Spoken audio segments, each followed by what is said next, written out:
obviously you had great success with your food distribution. What's your reaction and thought about, I guess, the need this community had?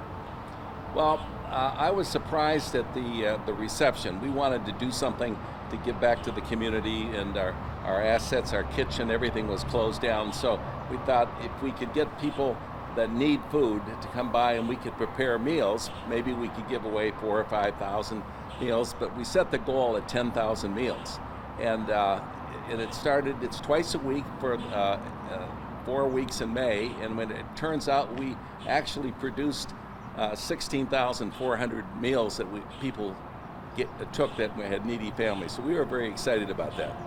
What's that tell you about just the situation that we have as a result of this pandemic? Well, the people were obviously very much affected, as we were. All our businesses were closed. We had to lay off all our staff, and these people lost their jobs or were laid off. As you know, the unemployment rate is tremendous, and so they needed help wherever they could get it. And so we felt pretty darn good about giving away all these meals to these people, and we would see some of the same people coming through. But what really surprised me is the reaction. They were so appreciative, and they would give us letters and notes, and they would give us candy and whatever they could, and they would come through with their dogs, and we would give the dogs milk bones and things like that. So I felt very gratified that we were able to do something that was so meaningful to the community and the people in need. It really touched me. Besides people hurting right now, a lot of businesses are hurting. I mean, Yeah. we're reporting every day about all these businesses that are struggling and may not reopen. Let me just ask you,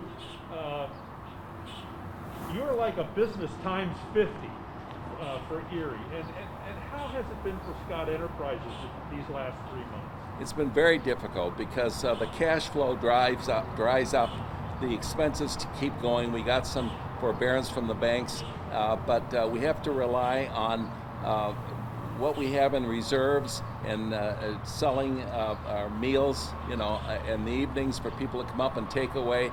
And we've tried to make offerings to people for the future, and that's been one response.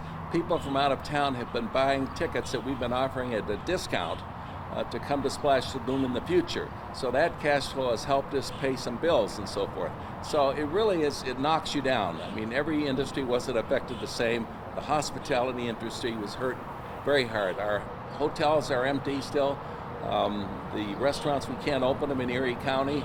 We opened today in Meadville and in Warren County, and the response has been pretty good. People have come in by the droves, and we're busy there. So we're hoping there'll be a good bounce back when we finally do open here, but we don't know when that is yet. And so much of what we were excited about prior to the pandemic and the growth and the resurgence Erie has been enjoying, a lot of that was focused on your project down on the waterfront. Let me just ask you, we're all hoping and praying that hasn't been affected by what's been going on. Well, it's delayed. Now it's been over 2 years since we started that project. I just came from a meeting there. We hope to open the hotel somewhere around the end of August, and Oliver's, the rooftop restaurant, which is going to be the pride and joy of Erie. I think it's a beautiful view from up there, either the end of August or early September. But we're pushing forward and trying to do everything we can to make that happen.